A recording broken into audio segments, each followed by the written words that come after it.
Magandang araw sa inyo lahat mga kababayan. Kumusta na kayo dyan? So, nandito na naman po kami ngayon sa Pamantawan. Magbisita kami sa anak ni Nanay Lorna mga kababayan. So, nandito din si Lorna ngayon. So, para kakausapin natin. So, magbibigay lang din ako ng tulong. Galing po ito sa sponsor natin. So, maraming salamat po sa nagpapadala kay Nanay mga kababayan. So, puntahan natin. So, nandun yung bahay nila sa baba. Nung una kasi gusto namin puntahan, pero marami yung mga tao. So, hindi na kami nakatuloy nagpunta doon sa kanilang bahay. Pero ngayon mga kababayan, parang matuloy na kami kasi wala nang mga tao doon sa bahay. So, tayo na. Puntahan na natin doon.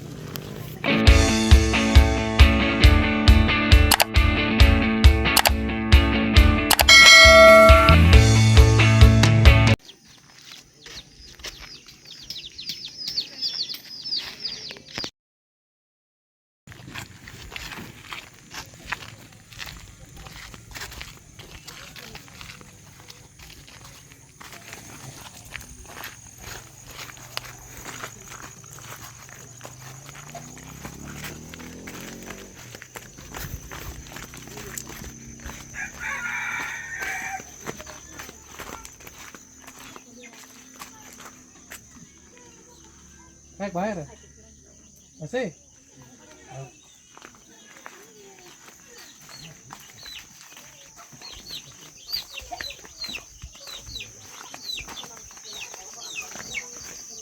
Ayo.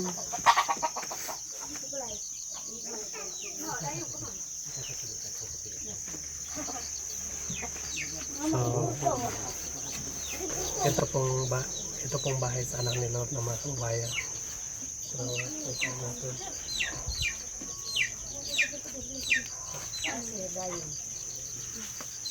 Mat daw.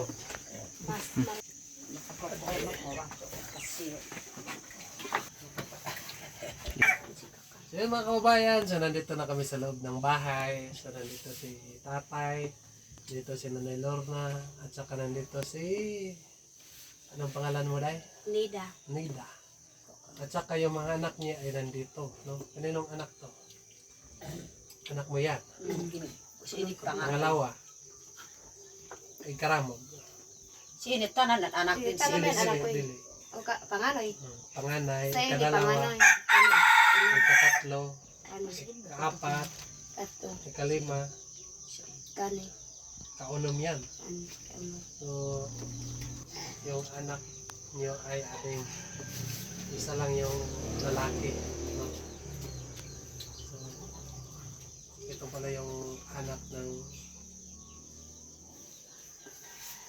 may anak ni Nida mga kababayan. Sobrang dami po. Magaling maggawa ng ano. So, ito yung iniwanan ng kanyang papa. No? Iniwanan sila ng kanilang papa mga kababayan. So, saan nagpakamatay yung ano? Asawa po? Diri bitay. Dito lang nagbitay siya. Si hindi si bitin si kay dun yan nakakuha.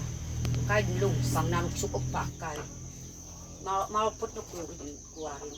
So, maabot lang yung ano niya doon, tikod sa lupa. Kung ako pa siguro, parang kongkong. So, ano, saan kayo nga time nga nag-arasya? Asa mo nga time ato? Ito ako sa uma. Yan, ito ka po. So, ano,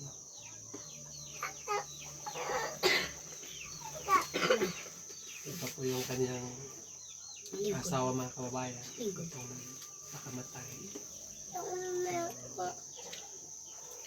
Ganito karami yung mga anak niya nga iniwan niya. Maliliit pa mga kababayan. So, paano na lang hanap buhay nila. Pagkain nila araw-araw. Nga wala na silang wala nang maghanap buhay.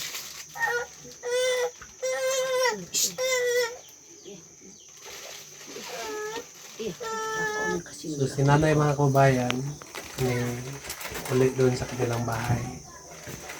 Nung paglibing ng kanyang manugang, so ulit si Tanay Lorna. So kahapon na naman ay, kahapon? Nandito ka? Oo. So kahapon ay bumalik naman si Nanay Lorna dito para masamahan yung kanyang anak nito. So, kasi nag-aral siya ng bigas nung nandoon siya. Meron kasing pamigay nga bigas. So pinuntahan niya yung bigas para makuha niya mga kabayan. So ngayon at nandito naman po sila ngayon. So ito lahat ay nag-aral ha.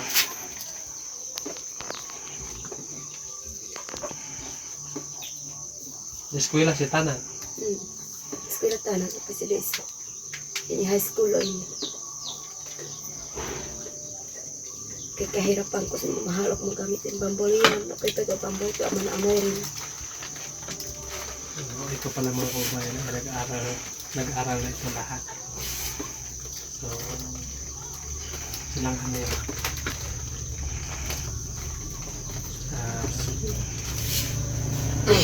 Yung maghanap buhay ay yung mama na lang. So wala na yung tatay. Kaya ay si nanay ay laging pumunta dito dahil ay maawa siya sa kanyang anak mga kabayan at sa kanyang anak.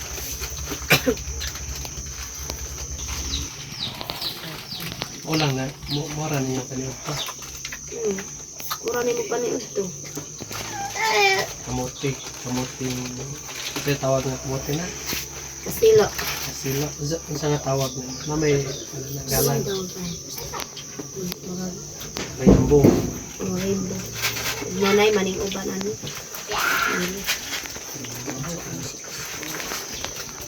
Mabuti ay kumain din itong mga bata ng kasilas.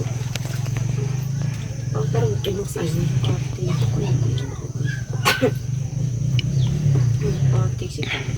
Ay ganun lang talaga ang buhay. Minsan malungkot tayo, minsan din ay masaya tayo. So sa kalagayan nila ngayon dito ay sobrang hirap po ang kanilang kalagayan mga kababayan. Kasi po ay namuti lang yung kanilang sinasaing para sa kanyang mga anak. So sobrang hirap po. At maliliit pa po itong mga bata nila. So yung tatay wala na. So, yung kaya ng babae ay lang hindi niya kaya gawin yung makakaya ng lalaki. Hindi naman sa pag-anak. Pero meron din mga babae na kaya nila gagawin ang ginagawa ng mga lalaki. Pero dito mga kabayan, dito sa bukid, mahirap kasi dito. Kasi ang kaya ng babae dito sa bundok ay maghanap buhay doon sa bukid. Manguhag kamote, manguhag balanghon. Yun lang ang kaya. So kaya ay makita natin yung kanilang kinain niya. Hindi naman natin i-lockdown yung mga kamote dahil dyan kami nanggaling. Yun lang talaga yung pagkain namin nung una mga kabayan. Paniod, panihapon, pamahaw, paniod. Yun lang kamote, no? Kahit si Istong, tanongin nyo pa. Yun din ang kinain nung una namin. So,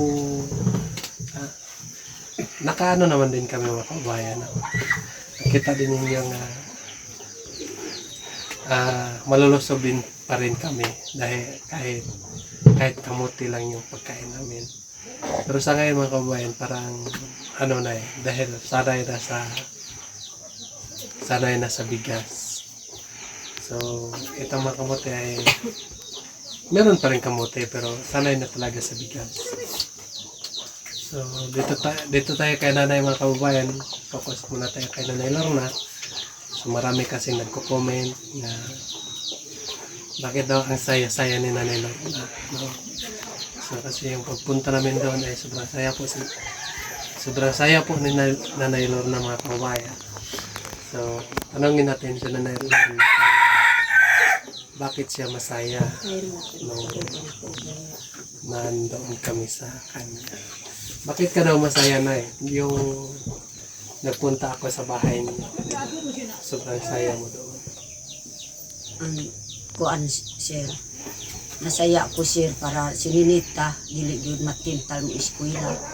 Di ako ang gilabanan ko sir na bisag na ako ang sa problema sa akong umagad, akong mga apo. So, nalipay ko gyud kay tungod pod si Ninita dili si Mailing interest pod mo eskwela kay nakita man pod ako ang kuan na nasaya ko kay tungod pod na si Ninita dili gyud mag-uol pod sa ako og si Mailing kay nakakita man pod na masaya ko pero akong huna-una di na ako gyud mapaya sir. Yun pa naman ko bahay. Pinapakita lang ni Nanay Lorna nga siya masaya. Pero yung dibdib niya mga kababayan ay sobrang bigat po. Pero gugustuhin niya, pipilitin niya nga magpakasaya siya para po ay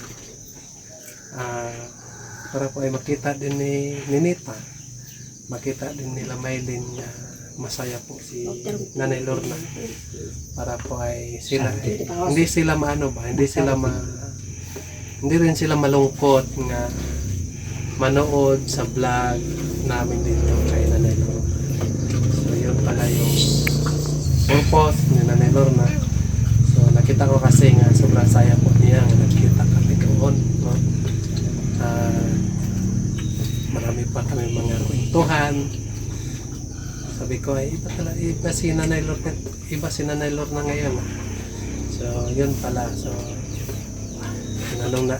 tinanong ko siya ngayon mga kababayan. So yun pala yung rason niya. So napakasaya lang siya para si Ninita ay makapokus din sa kanyang pag-aaral. Hindi siya mag-alala sa kanya. So para daw ay makapokus lang sa pag-aaral si Ninita mga kababayan. So maganda din yun naisip mo na eh. So huwag kang magpadala ng damdamin mo. Kayo magdadasal lang kayo palagi ng Panginoon, no? At magawa tayo ng hakbang, magawa tayo ng paraan paano natin mabuhay yung ating mga anak. So ang payo ko lang sir ay huwag mo nang ulitin yung sinabi mo noon nga uliin mo si Ninita dito nung nabanggit mo nung una. So banggit mo nung so mahirap talaga, no? Mas maganda na lang may makatapos sa inyo para merong makatulong sa inyo. So ang tulong po namin ay hindi permanente, no? Tulong po ng pungong biyahero, hindi permanente. So kailangan nga kung may itulong sa inyo, kailangan nga malagay ninyo sa karapat-dapat, no? Dapat mapaikot ninyo or makapalit mo unsa nga paliton diha para sa inyong panginahanglan. So, kami si Sir Paul dili po permanente, no? Maabot ang panahon na dili na ta magkita-kita.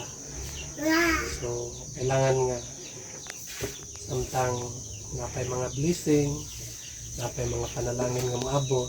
So kailangan nga dili na sayangan, gamitin na to sa tama. So dili na to inom-inom, no?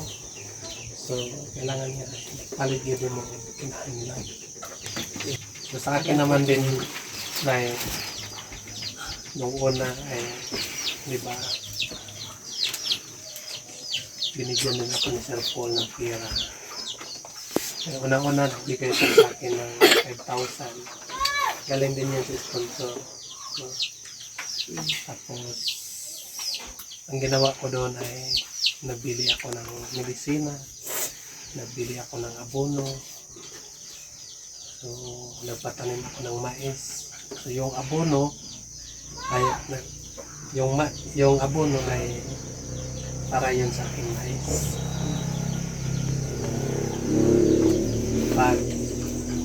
Pag sanggi, bininta ko yung mais. So, nadagdagan na yung pera nga binigay ni Sir Paul sa akin. So, ang ginawa ko na naman ay nagpatanim naman po ako ng mais. So, ang abono nga binili ko nung una ng pera ni Sir Paul ay 2 sako.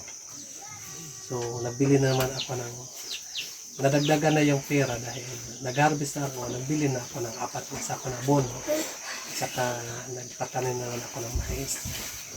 So pagkatapos doon ay pagsanggit na naman ay malaki-laki na yung pera na galing kay Sir Paul. Nagbigay naman po si Sir Paul ng pera galing po sa sponsor natin. So yun ang ginagawa ko naman ay naglagay ako ng tindahan ng mama ko. Ginamit ko doon sa tindahan. Pero yung problema lang kasi sa atin mga kababayan, sa amin, kapag makita nila nga meron na tayong tindahan, ay maraming mangungutang doon. No? At hindi tayo din makabalibad kasi maya din tayo kasi wala silang sasaingin ng hapunan. No? Kasi makonsensya din tayo kung hindi natin bibigyan. So, ilang buwan, abot ng taon mga kababayan. So, paunti-unti na naman nga, mawawala yung tindahan ng mama ko. So, ginagawa ko mga kababayan ay dinagdagan ko naman yung puhunan. Para meron lang libangan ng aking mama. Yung mama ko kasi, sanay ng una, yun ang libangan niya. Nagtinda-tinda siya. Kahit hindi siya makabasa, pero marunong din siya mag-ihap ng pera, mag-balance ng pera. So, yun ang libangan ng aking mama. So, hindi talaga maiwasan yung mga utang. So, hanggang ngayon mga kabayan, yung mga utang ng mga tao ay nandyan pa rin. So, hindi natin maiwasan ang utang. So, sana din ay dumating yung panahon, makagawa ka rin ng idea na hindi ka mahirapan. Kung may pera at kailangan nga tipid ka, hindi pwede yan nga ipamigay mo ng kapitbahay, kung naibigay sa'yo, kailangan nga yung pera mo ay dapat gamitin mo ng maayos. No? Pera yan ng mga kababayan natin na tulong para sa iyo, para sa imong pamilya, para sa imong pamilya. So, muna nga, para malipay po ang buhatag sa imong hatay, nakita man nila nga nakita po nila nga ni-improve ang imong kinabuhi. Kanang anak kay napalit para kini nga kwarta nga gihatag nimo mo ni ang napalit nako ngan ana ba. So mo na dapat atong himuon. So magpapasalamat lang po ako mga kababayan sa ating sponsor na nagpadala ng tulong kay Nanay Lorna. So bigay ko sa kanya mga kababayan, nagpapadala siya ng 3,750 mga kababayan. So, maraming salamat po sa iyo. Sabi niya sa akin nga, huwag mo na lang banggitin yung pangalan ko. At least nga, may abot mo ito doon kay Nanay Lorna. So, maraming salamat po sa iyo kay iyong kabaitan, kay Nanay Lorna, at sa amin lahat. Maraming salamat po sa iyo. Iabot ko ito sa kanya para makabili na sila ng bigas mga kababayan. Yan po, ibigay natin kay Nanay Lorna yung pera niya. Ngayon, pera mo. Ano yung kabay mo? 1,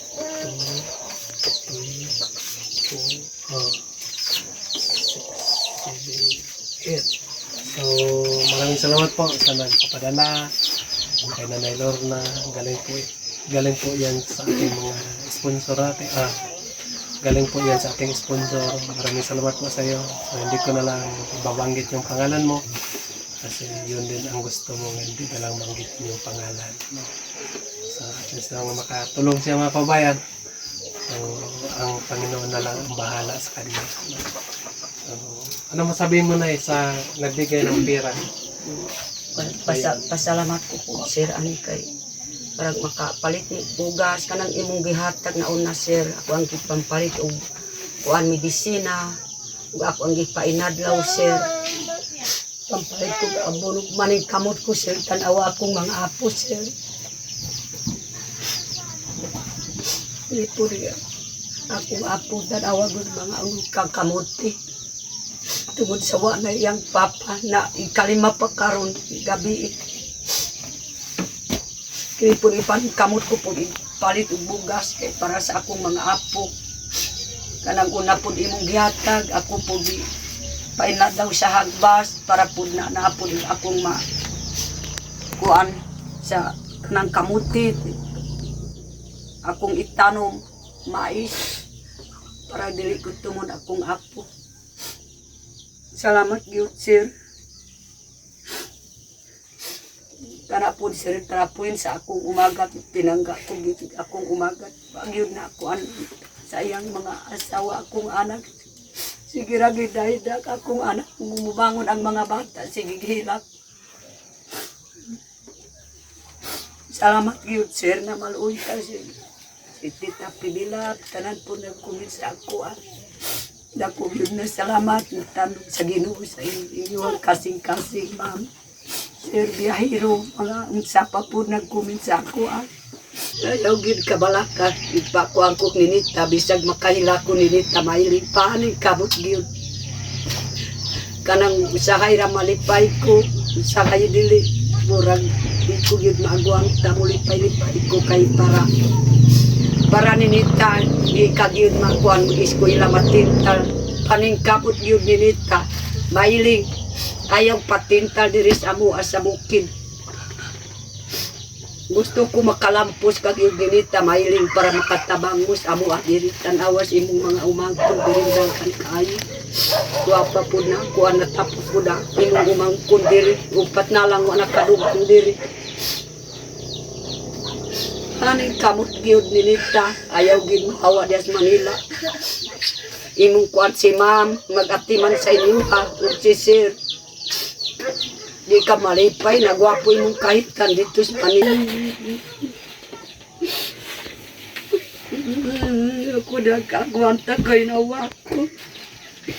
Ang ako lang ikasulti ni Ngunin. Panginoon, pamayanan akong kasulti ni. Taring ka mo dito pag-eskwela ron ka ni pag-umangko ni mong dagang unom ka po para makalakay katabang nila. Napod na, siguro kapod sa ako ang kamilita na. Ikaw na lang dyan among paglao man. Imong pag-umangko dagan ka ay. Paring ka mo dyan eskwela ron makatabang ka sa imong pag-umangko mula na'y amahan.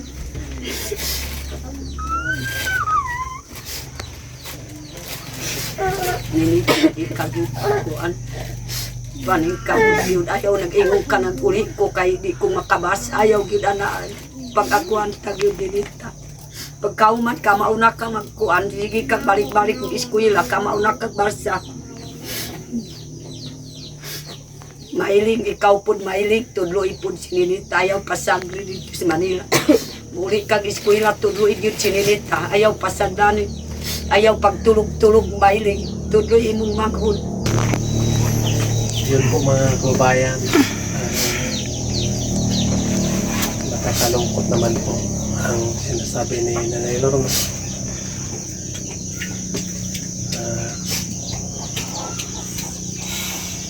Natural lang po nga mag-emosyon tayo dahil po ay saklag yan. So, kay Ninita naman din ay magdasal ka lang ng Panginoon nga bigyan ka ng Panginoon ng katalinuhan para po sa iyong pag-aaral. Tinuulit ko po ay walang imposible kapag ilapit natin sa Panginoon ang lahat. So, ang Panginoon lang ang may-ari sa lahat dito sa mundo, pati yung mga katalinuhan natin, mga kababayan. Sana po ay pagdasal natin si Maylin na bigyan siya ng lakas, no? Bigyan siya ng talino para makatulong siya sa kanyang sarili at sa kanyang mga magulang. Lalo na po ay binanggit sa kanyang kapatid, no? Nahihirapan siya dahil marami silang anak na wala nang magbuhay sa kanila, wala nang pagkain. So sana po ay maunawaan mo yung mga payo ng mama mo at yung kapatid mo. Sana po ay magdasal ka lang ng Panginoon, huwag kang susuko. So kapag susuko ka ay matatalo ka na. So kapag hindi ka pa magsusuko ay hindi ka patalo. May panahon pa, no? So magsipag lang tayo mag-aral. Lahat ng sinasabi ng ating teacher, kailangan natin hindi natin ipalabas sa kabilang tainga, no? Kapag meron isasabi sa atin, kailangan hindi natin ipalabas.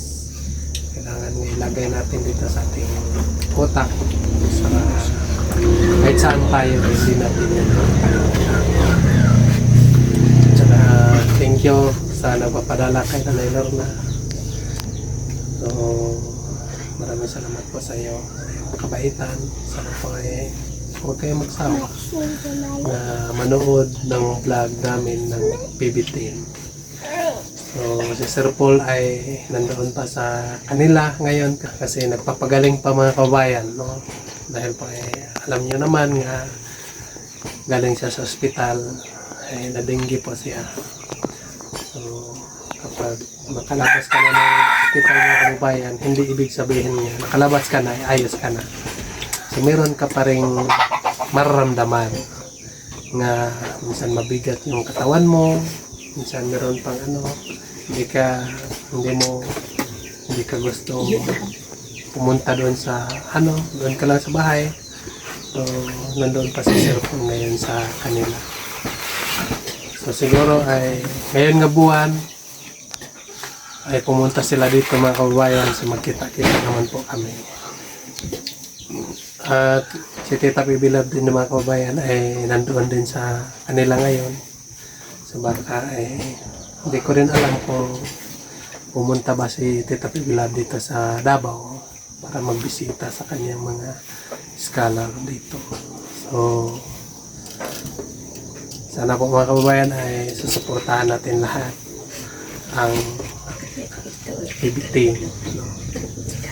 Para patuloy namin ang aming pagmimisyon dito sa kabundukan. So yun lang po mga kababayan. Maraming salamat po sa inyong lahat na walang sawang nagasubaybay sa amin. Yan lang. Bye-bye.